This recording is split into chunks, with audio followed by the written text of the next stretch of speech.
Bismillahirrahmanirrahim. Assalamualaikum warahmatullahi wabarakatuh. Innal hamdalillah nahmaduhu wa nasta'inuhu wa nastaghfiruh wa na'udzu billahi min syururi anfusina wa min sayyiati a'malina. Man yahdihillahu fala mudilla lahu wa man yudlil fala hadiyalah. Asyhadu an la ilaha illallah wahdahu la syarika lah wa asyhadu anna Muhammadan 'abduhu wa rasuluh.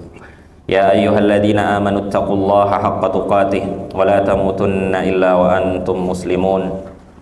Amma ba'd, fa inna ahsanal kalami kalamullah wa khairal huda huda Muhammadin sallallahu alaihi wasallam wa syarral umuri muhdatsatuha fa inna kulla muhdatsatin bid'ah wa kulla bid'atin dhalalah.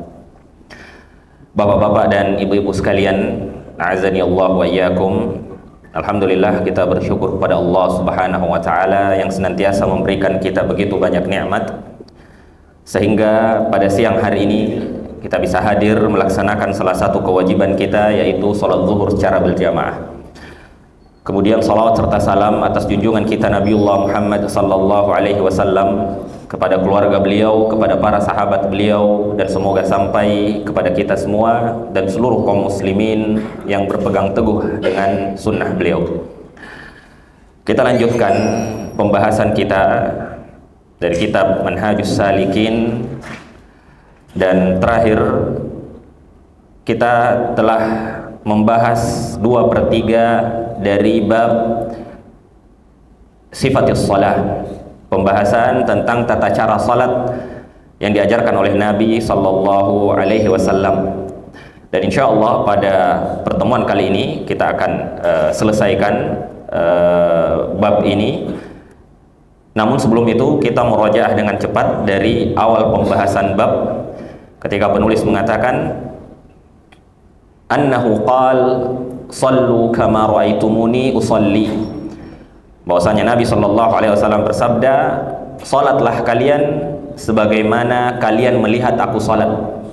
Jadi dalam agama untuk perkara ibadah maka tidak ada inovasi. Tidak ada inovasi. Perkara agama perkaranya sempit. Setiap syariat yang datang dari Allah dan Rasulnya maka kita jalankan. Adapun hal-hal lain yang tidak bersumber dari Allah dan Rasulnya maka tidak dikatakan sebagai ibadah. Termasuk masalah sholat, bahkan masalah sholat ya, di antara hal yang paling penting untuk mendapatkan qudwah terbaik dari Nabi Shallallahu Alaihi Wasallam, karena sholat merupakan ibadah yang pertama kali akan dihisab di akhirat kelak. Makanya Nabi mengatakan, sholatlah sebagaimana engkau melihat aku sholat. Kemudian penulis menyebutkan, wa yustahabbu ayyatiya ilaiha bisakinatin wa waqar. Ya, disunnahkan bagi seseorang yang datang menuju tempat sholatnya agar dia berjalan dengan tenang, tidak terburu-buru, dengan hati yang menuju kepada Allah Subhanahu wa taala. Nah, itulah kenapa ketika kita telat, iqamah telah dikumandangkan, malah termasuk hal yang keliru adalah kita lari cepat-cepat ke masjid karena takut masbuk. Nah, yang benar kita tetap jalan pelan-pelan dengan tenang hingga nanti ketika tiba di tempat sholat kita bisa sholat dengan lebih khusyuk dan kita menyempurnakan kekurangan-kekurangan dari rakaat yang tertinggal dari kita. Nah, dan ini udah kita bahas di pertemuan-pertemuan sebelumnya. Lalu penulis mengatakan, fa idza dakhala al-masjida qala bismillah wassalatu wassalamu ala rasulillah Allahumma ighfirli dzunubi waftah li abwaaba rahmatik. Ya, ketika dia masuk masjid, dia membaca doa bismillah wassalatu wassalamu ala rasulillah. Nah, kalau doa yang kita sering hafalkan dan itu juga sahih, ya, Allahumma ftahli abwaaba rahmatik. Nah, yang ini dengan riwayat yang lain, Allahumma ighfirli dzunubi waftahli abwaaba rahmatik. Nah, dan ketika masuk kita mendahulukan kaki kanan, Nah, yuqaddamu rijlahul yumna lidukhulil masjid wal yusra lil khuruj. Nah, adapun untuk keluar maka kita mendahulukan kaki kiri. Wa yaqulu hadza dzikr. Nah, kemudian ketika dia keluar dia berzikir juga kepada Allah Subhanahu wa taala. Namun ada redaksi yang agak berbeda, yaitu waftahli abwaba fadlika.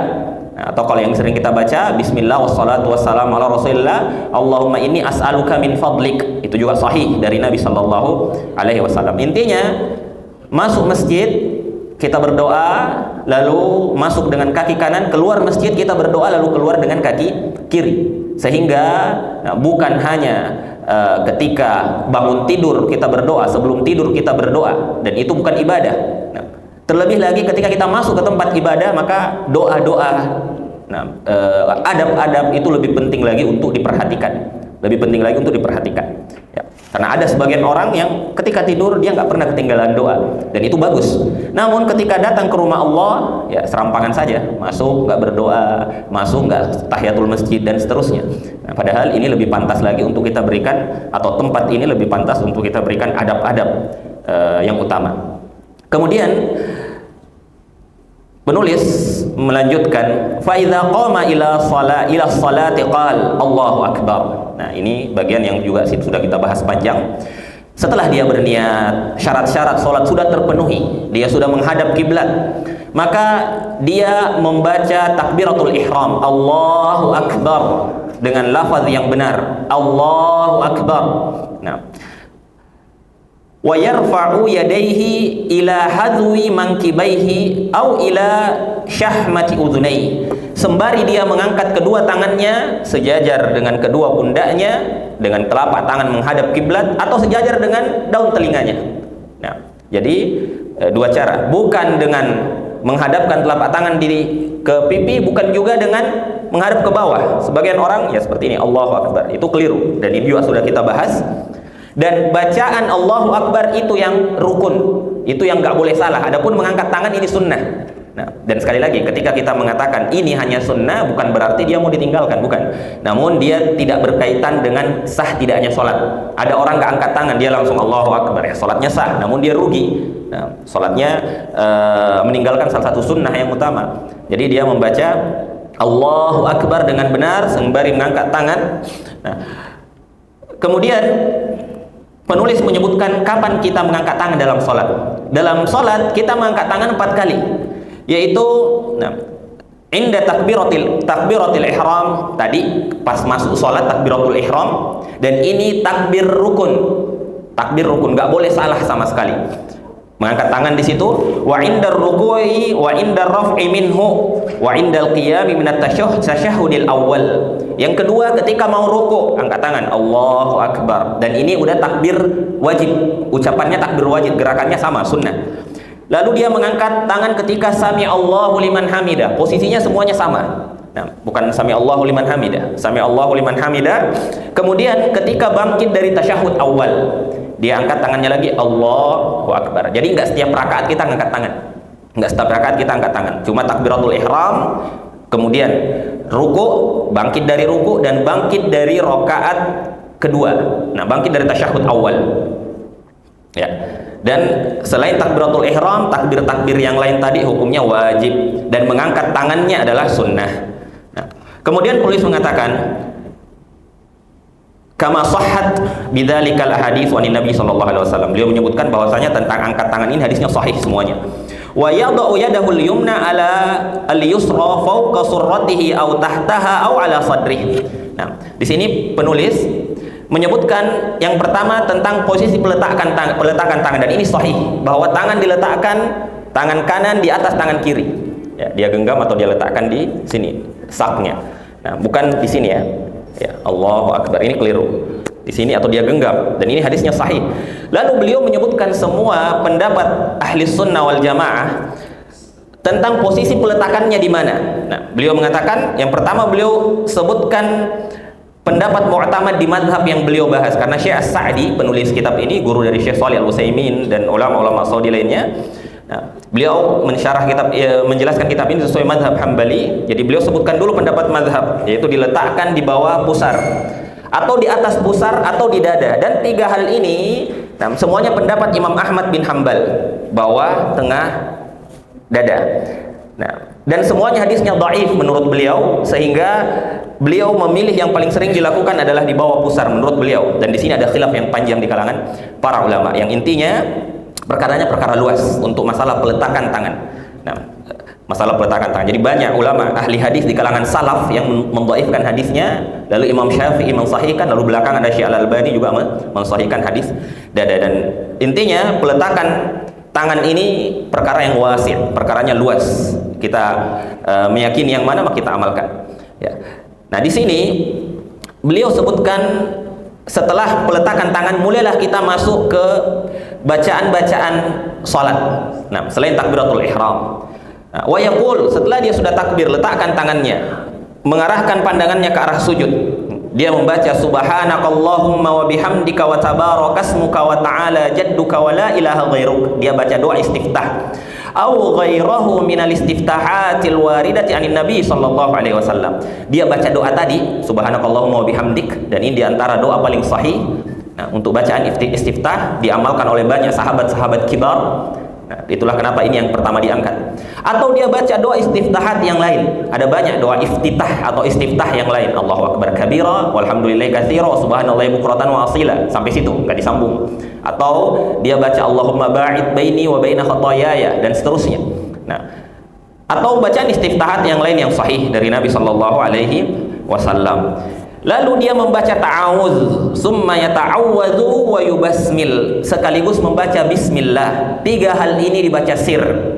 Subhanakallahumma bihamdika atau Allahu akbar kabira. Lalu a'udzubillahi minasyaitonir rajim, bismillahirrahmanirrahim. Sir itu diucapkan tapi pelan, bukan baca dalam hati.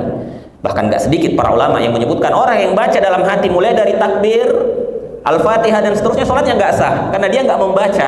Hati itu niat. Nah, bacaan itu lisan. Nah, diikuti gerakan bibir lalu gerakan lisan, karena nanti huruf itu punya makhraj, tempat keluar. Salah tempat keluar salah arti. Makanya dia harus diucapkan. Jadi sir itu bukan dalam hati, dia baca tapi pelan. Dia baca tapi pelan. Nah, ta'awudz dan istiftah dibaca hanya di rakaat pertama. Adapun bismillah yang dibaca dengan sir itu dibaca di setiap rakaat. Dan bacaan bismillah hukumnya sunnah. Bacaan bismillah hukumnya sunnah. Wa yaqra'ul Fatihah, barulah dia masuk ke Al-Fatihah. Nah, dan ini udah kita jelaskan ya, kita nggak ulang kenapa bismillah dipisahkan dengan Al-Fatihah. Ini ada khilaf di kalangan ahli qurra dengan fuqaha. Nah, masalah basmalah ini. Yang intinya setelah itu dia baca Al-Fatihah. Dan Al-Fatihah ini rukun, sehingga setiap hurufnya nggak boleh salah. Dan kita sebutkan di pertemuan yang lalu, sampai kitab-kitab tipis Bapak-bapak sekalian, seperti Nailur Raja di Madzhab Syafi'i, kitab tipis sekali, atau di Umdatul Fiqh karya Ibnu Qudamah yang tipis sekali. Nah, itu menyebutkan tentang hal-hal yang kecil di Al-Fatihah. Ketika salah maka sholatnya nggak sah karena rukun. Al-Fatihah ini rukun. Nah, bahkan hilang satu tasydid, dia baca iyyaka na'budu wa iyyaka nasta'in, sholatnya nggak sah. Nah, kecuali mungkin dia memang nggak ngerti, nggak tahu, dan di belakang yang jadi makmum juga nggak tahu. Nah, adapun jika dia nggak belajar, nah, lalu ada yang bisa menjadi imam, lalu dia yang maju menjadi imam padahal Al-Fatihahnya salah, maka itu membatalkan sholatnya dan juga bisa membatalkan sholat makmumnya. Jadi Al-Fatihah harus detail bacaannya. Nah, lalu setelah itu yaqra'u ma'aha fi rak'atainil ulayaini minar rubaiyati was tsulatsiyati suratan. Nah, lalu di rakaat ke-1 dan 2 dia baca surah pendek. Artinya kalau 4 rakaat, 3 dan 4 nggak ada surah pendeknya. Nah, cuma rakaat 1 dan 2. Nah, surah pendek di sini dibedakan. Jika dia sholat subuh, maka dibaca min tiwalil mufassal, surah pendek yang agak panjang, yaitu dari surah Qaf sampai Amma. Nah, surah Qaf sampai Amma. Nah, kecuali nanti surah Sabbihisma rabbikal a'la dengan dalil khusus, dengan Al-Ghasyiyah. Kemudian di sholat maghrib min qisarin. Nah, dari sholat maghrib itu dari surah-surah pendek, yaitu dari surah Ad-Duha sampai An-Nas. Itu surah pendek. Nah, di sholat maghrib. Selainnya antara itu. Dan di madhab, nah, bacaan yang sempurna satu surah walaupun pendek lebih utama daripada bacaan yang panjang tapi nggak sempurna. Nah, misalnya dia baca Al-Baqarah 2 lembar. Nah, lebih utama mana dengan dia baca Al-Ikhlas selesai? Lebih utama membaca Al-Ikhlas dengan selesai. Karena itu yang dicontohkan Nabi Shallallahu Alaihi Wasallam. Ketika Nabi baca surah panjang, beliau baca sampai selesai. Nah, surah pendek baca sampai selesai. Itulah kenapa banyak ulama yang menyebutkan lebih utama surah panjang yang selesai daripada surah pendek atau lebih utama surah pendek yang selesai sampai akhir daripada surah panjang yang tidak selesai. Nah, wa yajharu fil qiraati lailan wa yasirru biha naharan, yusirru biha naharan. Di salat malam dia menjaharkan bacaannya, maghrib, isya, qiyamul lail. Adapun di salat yang siang dia sirkan bacaannya semuanya. Nah, illal jumu'ah, kecuali salat Jumat, wal id, wal kusuf, wal istisqa. Salat id, kemudian salat gerhana matahari, salat istisqa, fa innahu yajharu biha, maka di situ tetap dijaharkan walaupun siang hari. Nah, summa yukabbiru lirruku'. Setelah itu dia udah baca Al-Fatihah, dia disunnahkan jeda sedikit lalu baca surah. Dia sudah baca surah, dia jeda sedikit lalu baru ruku'. Enggak langsung minal jinnati wan nas, Allahu akbar, jeda sedikit dulu lalu Allahu akbar. Ketika dia bergerak untuk ruku, dia mengangkat tangannya Allahu akbar, dan bacaan Allahu akbar dia baca ketika bergerak, bukan ketika berdiri atau setelah ruku, karena ini disebut dengan takbir intiqal. Nah, ini disebut dengan takbir intiqal. Al-Majd, kakek dari Syekhul Islam Ibnu Taimiyah, dalam masalah ini tegas sekali. Dalam masalah ini tegas sekali. Bahkan bisa beliau menyebutkan bisa batal sholat orang itu kalau dia salah dalam posisi membaca takbir-takbir berpindahan. Nah, jadi dia bergerak Allahu akbar. Ketika ruku dia ratakan kepala dan punggungnya, tidak terlalu tunduk, tidak juga mendongak. Nah, lalu dalam posisi itu, kecuali orang-orang yang uzur ya, lalu di posisi itu dia membaca subhana rabbiyal azim, dia tambah wa bihamdih misalnya, maka nggak masalah, atau dengan bacaan yang lain. Wajibnya satu kali, harus dibaca sekali. Sunnahnya dia baca 2-3 kali. Nah, sunnahnya 2-3 kali, yang wajib satu kali, subhana rabbiyal azim. Jika dia salah di sini, lalu dia membaca bacaan yang lain, misalnya dia baca subhana rabbiyal a'la, lalu dia sempat perbaiki, maka dia nggak perlu sujud sahwi. Namun ketika dia salah, lalu sami Allahu liman hamidah, lalu sujud, ketika sujud dia ingat ternyata tadi ruku bacaannya salah, maka dia membaca sujud sahwi karena meninggalkan salah satu wajib sholat. Jadi bacaan di antara ruku, sujud dan seterusnya itu wajib. Itu wajib, kecuali nanti tahiyat akhir yang masuk rukun. Ya. Jadi kemudian dia ruku, lalu dia bangkit sami Allahu liman hamidah. Dia membaca sami Allahu liman hamidah ketika bergerak naik, kecuali makmum. Nah, makmum tidak membaca sami Allahu liman hamidah. Imam dan sholat sendirian baca sami Allahu liman hamidah. Makmum membaca Rabbana lakal hamd. Nah, jadi naik sami Allahu liman hamidah, makmum naik Rabbana lakal hamd. Imam dan orang yang sholat sendirian ketika berdiri baca Rabbana lakal hamd. Jadi semuanya baca Rabbana lakal hamd. Nah, mil as-samawati wa mil al-ardi wa mil ma syi'ta min syai'in ba'duh. Kemudian setelah itu dia turun untuk sujud. Nah, dan ketika turun sujud, dia mendahulukan rukbataihi, kedua lututnya. Dia mendahulukan kedua lututnya, lalu tangannya, lalu bagian sujud di kepalanya. Maksudnya kepala di sini, jidat dan hidung. Dan dia wajib sujud di 7 anggota sujud. Kepala termasuk hidung, 2 telapak tangan, 2 lutut, dan 2 ujung-ujung jari kaki. Semuanya harus rapat dan bersujud kepada Allah Subhanahu wa taala. Nah, jadi 7 anggota sujud ini harus rapat. Dan perkara turun, apakah tangan dulu atau lutut dulu, ini termasuk juga yang khilafnya panjang, karena ada hadis, masing-masing ada hadisnya.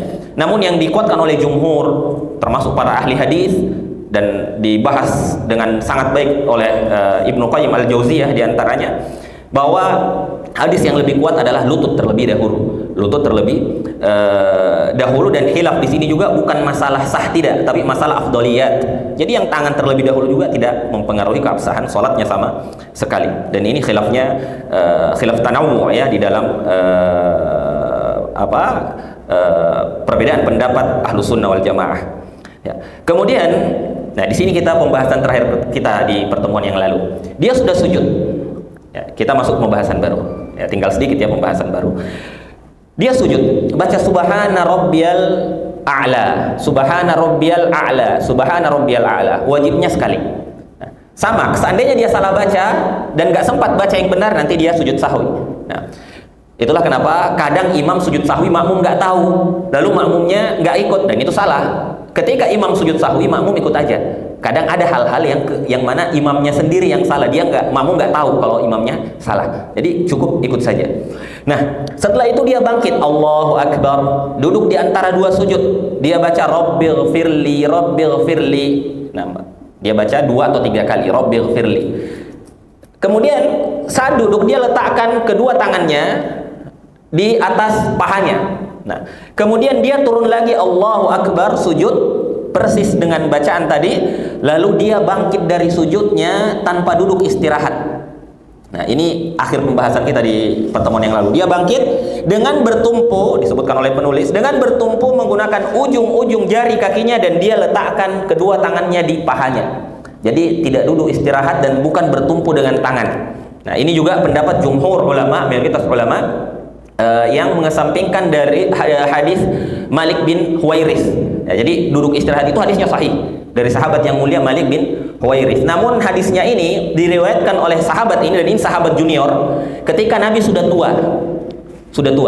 Lalu mayoritas hadis yang menjelaskan tentang tata cara sholat Nabi yang lengkap, yang diriwayatkan oleh sahabat-sahabat kibar, sahabat-sahabat yang senior, tidak menyebutkan duduk istirahat.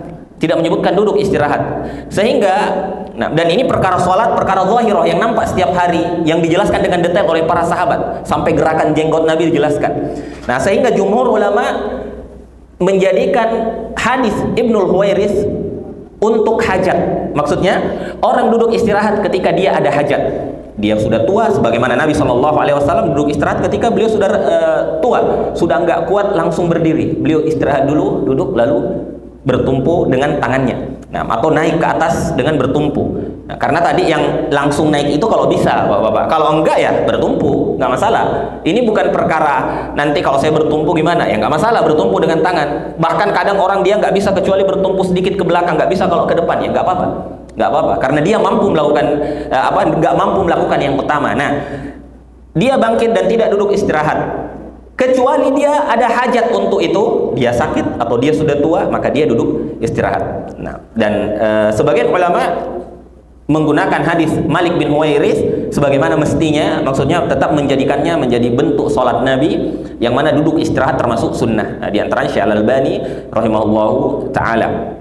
Nah, jadi duduk istirahat juga ini ada perselisihan yang kuat di kalangan para ulama, namun jumhur, salaf dan khalaf, mayoritas ulama terdahulu dan sekarang menjadikan hadis Ibnu Huwairis tadi bukan untuk sunnahnya duduk istirahat, tapi untuk hajat nanti ketika seseorang membutuhkan duduk istirahat. Nah, dia bangkit berdiri. Ketika bangkit berdiri, nah, lalu kembali lagi ke posisi rakaat kedua, dia tasyahud. Tasyahud awal itu hukumnya wajib. Ini hal yang sangat penting untuk dipahami. Karena kadang ketika imam salah, ini menjadi masalah besar kalau orang nggak ngerti. Ingat, Bapak-bapak dan Ibu-ibu sekalian rahimani wa rahimakumullah, tahiyat awal itu hukumnya wajib, tahiyat akhir hukumnya rukun. Dibedakan. Rukun nggak ada istilah kita ikut imam kalau imam salah. Kita harus mengingatkan imam sampai dia benar. Adapun dia meninggalkan wajib, maka nanti kita ikut, karena nanti bisa ditambal dengan sujud sahwi. Rukun nggak bisa ditambal dengan sujud sahwi, wajib bisa ditambal dengan sujud sahwi. Nah, tahiyat awal itu wajib. Artinya imam, dan ketika dia tahiyat awal duduknya sama dengan duduk di antara dua sujud. Nah, dia nanti memberikan isyarat di tangannya sejak awal. Dia berikan isyarat sejak awal, atau dia menggerakkannya, nah, atau dia tidak menggerakkan. Ini panjang juga penjelasannya, kita nggak bahas. Intinya dia duduk seperti tahiyat awal. Kemudian seandainya dia lupa, maaf ada yang kelewat, dan di tahiyat awal itu dia cuma membaca at-tahiyat saja, nggak membaca sholawat, at-tahiyatul lillahi wassalawatu wattayyibat, atau yang membaca at-tahiyatul mubarakatus sholawatut tayyibatu lillah, dan seterusnya. Nah, dan dia nggak membaca Allahumma sholli ala Muhammad. Nah, itu nggak dibaca di rakaat pertama. Rakaat pertama hanya at-tahiyat saja, nggak membaca Allahumma sholli ala Muhammad. Seandainya dia lupa, dia terlanjur bangkit, Allahu Akbar, berdiri. Nah, udah sempurna berdirinya, maka dia nggak boleh kembali lagi. Kalau dia kembali sebelum membaca Al-Fatihah, maka makruh. Kalau dia sudah masuk Al-Fatihah lalu kembali, maka sholatnya batal. Kecuali bagi orang-orang yang nggak tahu ya. Kenapa? Karena dia meninggalkan rukun disebabkan sesuatu yang wajib. Itulah kenapa Nabi Shallallahu Alaihi Wasallam ketika beliau naik, ya udah sahabat semuanya naik. Sahabat semuanya naik. Karena duduk tahiyat awal itu wajib. Lalu gimana? Makmum yang di belakang, kalau imam masih proses naik, Allahu Akbar, diingatkan Subhanallah agar imam turun. Tapi kalau imam sudah sempurna berdiri, nah, jangan, udah nggak usah ditungguin capek-capek di bawah Subhanallah, Subhanallah, imam nggak mau turun. Kalau imamnya turun bisa batal sholatnya. Jadi ikut imam, ikut imam. Nanti kalau imamnya paham fikih, dia akan sujud sahwi sebelum salam. Dia akan sujud sahwi sebelum salam. Kalau dia nggak ngerti, nanti diingatkan setelahnya, Ustadz atau imam, antum sujud sahwi karena tadi ninggalin wajib. Maka dia selalu sujud sahwi setelah salam. Nah, jangan ditungguin. Sebagian masjid nungguin imamnya, maksain imam turun, itu fatal. Karena ini tahiyat awal dan ini wajib sholat. Nah, jadi dia ikut imam, kecuali imamnya baru bergerak, dia baru belum sempurna berdirinya, kita bilang Subhanallah, maka imam langsung turun. Nah, tapi kalau udah tegak, maka udah nggak usah dikejar imamnya, nggak usah dikejar imamnya. Ya. Kemudian setelah tahiyat awal, dia lanjutkan persis dengan yang tadi. Dia baca Bismillah, istiftah dan ta'awudz nggak lagi. Dia baca Al-Fatihah dan surah pendek nggak lagi. Surah pendek nggak lagi. Sampai di rakaat terakhir. Ketika berada di rakaat terakhir, posisi duduknya berubah menjadi tawarruk. Nah, jadi posisi duduknya kita udah contohkan di pertemuan sebelumnya. Kalau tahiyat awal dia duduknya seperti ini, kalau tahiyat akhir seperti ini. Kecuali tahiyat akhir untuk sholat yang rokaatnya cuma 2 atau 3 atau apa, tahiyat akhir yang tahiyatnya cuma 1, seperti sholat subuh, sholat sunnah, kemudian sholat Jumat, sholat witir, maka tahiyatnya sama dengan tahiyat awal. Ya, tapi kalau 2 tahiyatnya seperti ini. Nah, ujung jari kaki diarahkan ke kiblat. Ya, bukan seperti ini. Nah, bukan seperti ini.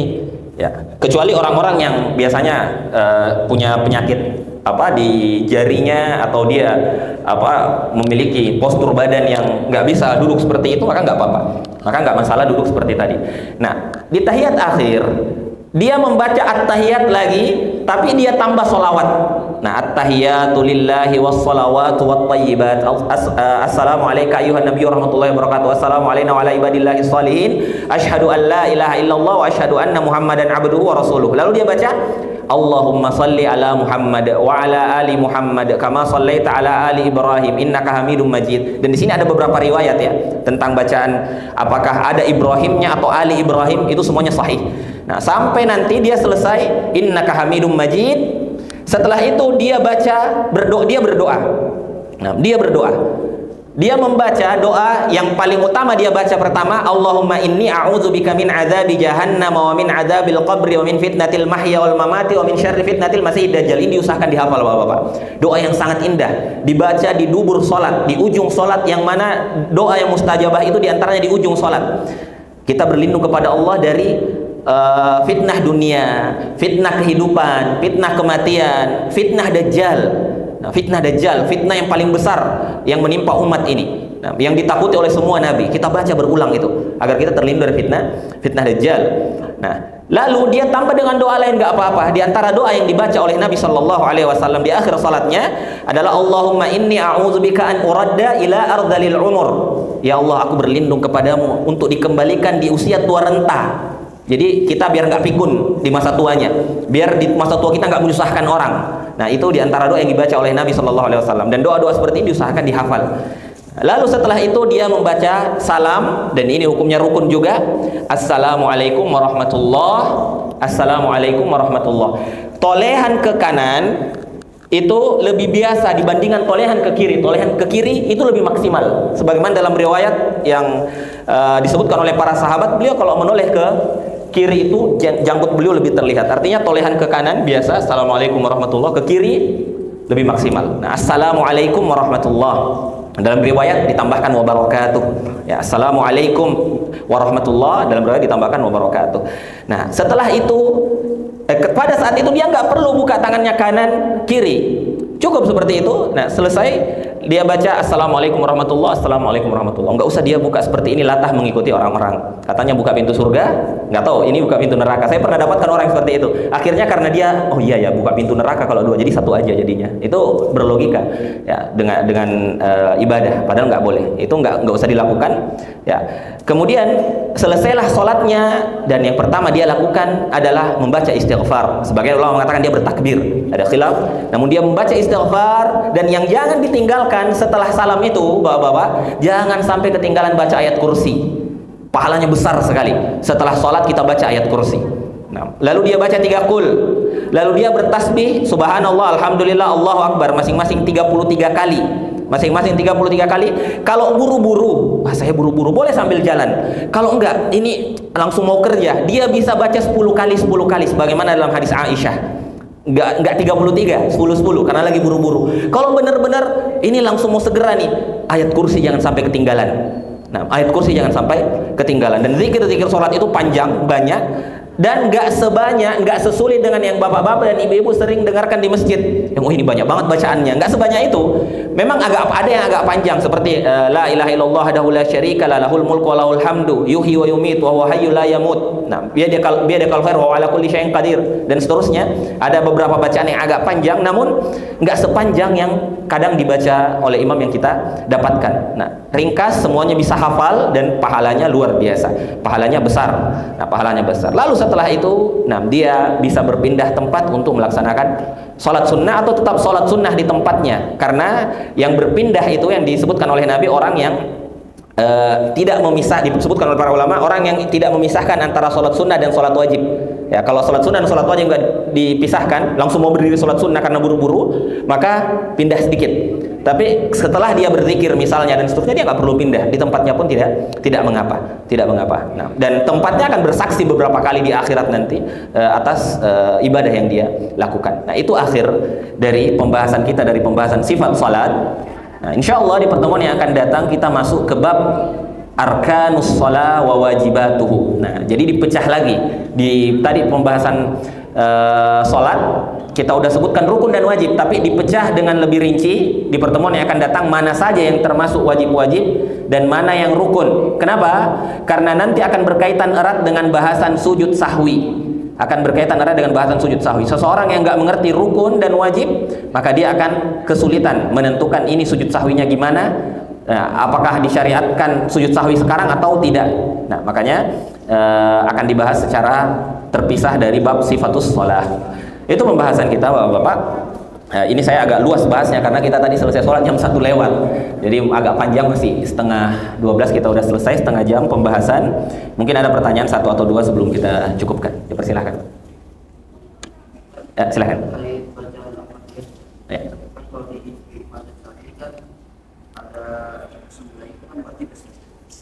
Bismillah wajib, betul. Bagaimana kalau di Quran Madinah dan Madinah itu tertuju ya, kalau misalkan ya, betul. Itu kan nggak masuk, kalau yang kembali kan nggak masuk. Ya, betul. Itu nggak masuk. Jumhur, mayoritas ulama Maliki, Syafi'i, Maliki, Hambali, Hanafi itu Bismillah nggak masuk Al-Fatihah. Yang berbeda cuma madhab Syafi'i. Mereka mengikuti jumhurul qurra, mayoritas ahli qiraah. Nah, kenapa di Al-Qur'an itu Bismillah ayat 1? Karena memang mayoritas qurra berpendapat demikian. Kan Al-Qur'an nanti kaitannya dengan ulama-ulama ahli qiraah seperti itu. Nah, tapi para fuqaha melihat hadis-hadis yang ada yang diriwayatkan oleh para sahabat, langsung sahabat-sahabat dekat Nabi. Mereka semua menyebutkan kami sholat di belakang Nabi, di belakang Abu Bakar, nah, di belakang Umar. Mereka langsung membaca Alhamdulillahirabbil alamin. Itulah yang membuat ada khilaf ini. Nah, mayoritas ulama, jadi sebenarnya orang Indonesia agak terkecoh keadaan. Bukan maksudnya terkecoh keadaan di sini. Sebagian dari kita menyangka mayoritas ulama mayoritas ahli fikih berpandangan bacaan Bismillah itu yang dikeraskan.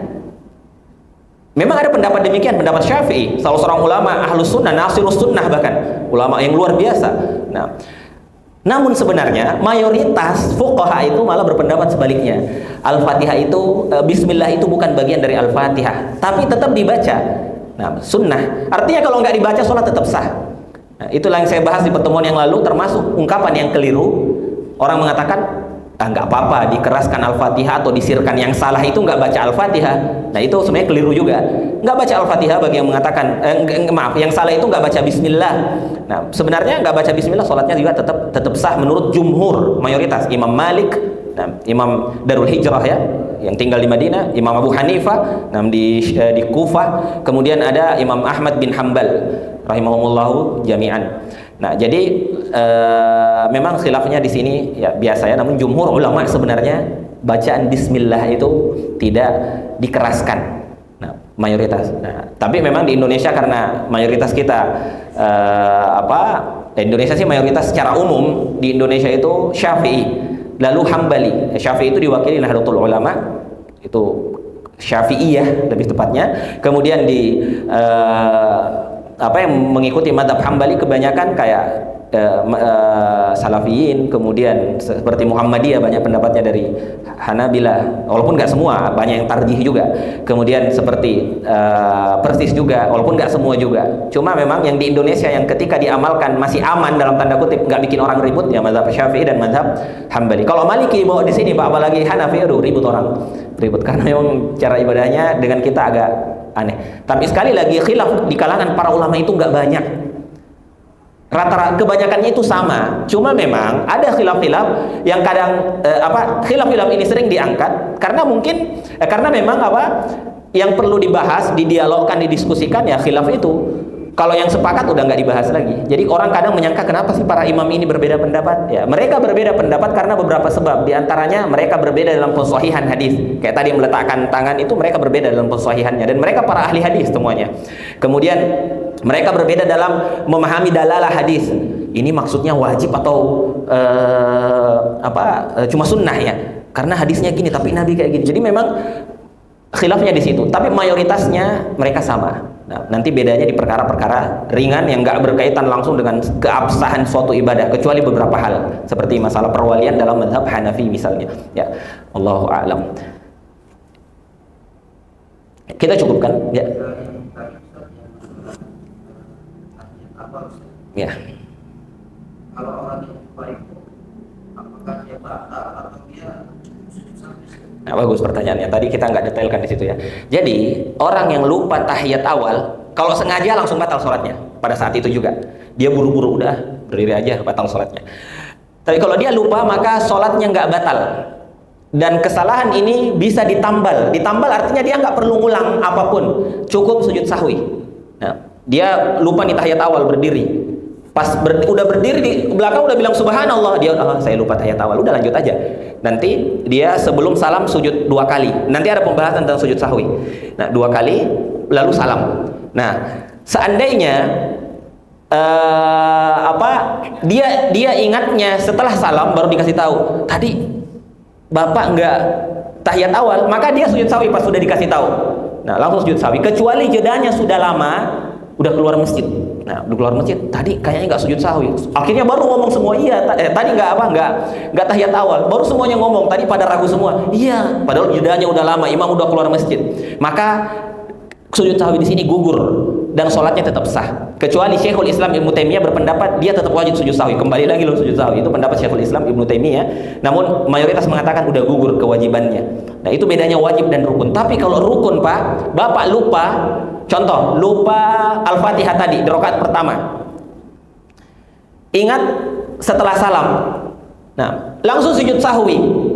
Enggak nambah rakaat, maka sholatnya batal. Karena sujud sahwi nggak bisa menambal rukun. Nah, kemudian atau misalnya dia lupa ruku. Nah, dia lupa ruku. Setelah salam diingatkan tadi nggak ruku. Lalu dia, oh gitu ya, langsung sujud sahwi. Maka sholatnya batal. Harusnya dia berdiri nambah rakaat. 1, karena rakaat yang rukunya hilang dianggap nggak ada. Jadi dia tambah 1 rakaat, walaupun udah ngomong tentang maslahat sholat nggak apa-apa. Dia langsung berdiri. Nah, Allahu Akbar, sempurna sholatnya 1 rakaatnya. Lalu nanti dia sujud sahwi setelah salam. Nah, dia sujud sahwi setelah salam. Boleh nggak sebelum salam? Boleh juga kalau mau sebelum salam. Namun yang utama kalau ada yang kurang seperti itu dia setelah salam. Nah, dia sujud sahwi, dan sujud sahwi ini untuk bukan penambal kekurangan tadi, tapi untuk memperbaiki, karena dia akan pasti menambah rukun ketika orang melupakan satu rukun di dalam sholatnya. Jadi dibedakan Pak ya, dan ini makanya pembahasan pekan depan ini penting sekali untuk dipahami sebelum orang masuk di pembahasan sujud sahwi. Nah, orang nggak akan ngerti sujud sahwi kalau nggak paham pembahasan rukun dan wajib. Nah, rukun wajib itu harus dipahami dengan betul-betul sempurna agar kita ngerti masalah sujud sahwi. Beberapa waktu yang lalu di salah satu masjid di dekat rumah, imamnya lupa Al-Fatihah dan semua makmum ragu termasuk saya, karena waktu itu kalau nggak salah saya telat 1 rakaat, masuk 1 rakaat. Nah, semuanya ragu apakah nggak baca Al-Fatihah. Akhirnya satu ngomong nggak baca Al-Fatihah, semuanya baru ribut. Oh iya, ternyata nggak baca Al-Fatihah. Semuanya sepakat nggak baca Al-Fatihah. Imamnya bingung mau ngapain. Orang debat, ada yang marahin imam dan seterusnya. Nah, waktu itu karena nggak ada yang mau dengar saya juga, ada satu jamaah di samping, saya kasih tahu. Lihat, saya langsung berdiri, nambah 1 rakaat sendiri, niat mufaraqah, niat berpisah dengan imam. Udah, sholat saya selesai dengan nambah 1 rakaat lalu sujud sahwi. Nah, seharusnya imam pada saat itu langsung maju nambah 1 rakaat, semuanya makmum ikut, tapi mereka malah debat. Lalu mereka udah, kalau kita ulang sholat, mereka ulang sholat dari awal. Dan itu salah. Pertama, nggak mengikuti sunnah yang dilakukan Nabi. Nah, kedua, capek lagi ngulang dari awal. Dan memang mereka harus ngulang dari awal karena debatnya lama banget. Karena bolehnya rukun yang ketinggalan, bapak-bapak, baru keingatnya setelah salam itu nggak boleh lama jedanya untuk nambah rakaatnya. Kalau lama maka hilang rukun mualah, berkesinambungan. Hilang rukun itu maka harus ulang dari awal. Harusnya langsung. Ketika ingat langsung. Makanya Nabi ketika diingatkan, nah beliau langsung. Walaupun udah ngomong, karena ngomongnya maslahat sholat, bukan ngomong yang lain-lain. Nah, jadi ini pembahasan tentang sujud sahwi nanti akan berkaitan erat dengan bahasan yang akan datang. Ya. Mungkin cukup Bapak-bapak, kita nanti lanjutkan di pertemuan pekan kedua bulan depan, bab arkanus shalah wa wajibatuhu. Nah, rukun-rukun salat dan wajib-wajibnya. Kita tutup dengan doa kafaratul majelis. Subhanakallahumma wa bihamdika asyhadu an la ilaha illa anta astaghfiruka wa atubu ilaik. Wa akhiru da'wana alhamdulillahi rabbil alamin. Wassalamualaikum warahmatullahi wabarakatuh.